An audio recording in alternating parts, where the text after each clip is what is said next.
পরের প্রবলেমটা a journal on central governments, এটা একটা অ্যাডমিনিস্ট্রেশনের ব্যাপার, পাবলিক অ্যাডমিনিস্ট্রেশন এবং সোশ্যাল সায়েন্স তো বটেই।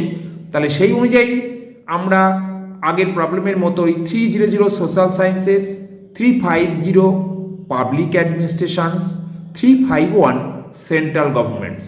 এই সেন্ট্রাল গভর্নমেন্টসের নাম্বারটা যখন শিডিউল থেকে বের করলাম, সেখানে গিয়ে দেখলাম একটা লেখা আছে 351.001। এখানে কি বলা আছে? Philosophy and theory of central governments. আগের যে প্রবলেমগুলো ওখানে এক্সট্রা 2 জিরোস আর এখানে এক্সট্রা 3 জিরোস।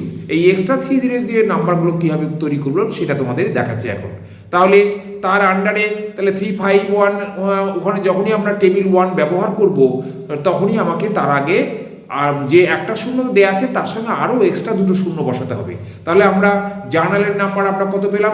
টেবিল 1-এ গিয়ে -05, কিন্তু এখানে শুধু -05 যোগ করলে হবে না, তার আগে আরও 2টো জিরো বসাতে হবে, অর্থাৎ -005। এইটা হবে জার্নালের নাম্বার এবং যেটা কোথা থেকে পেলাম? আমরা টেবিল 1। তাহলে আমাদের বেস নাম্বার কত ছিল?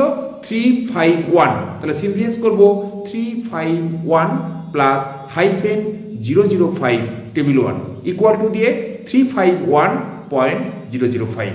Therefore the class number is 351.005.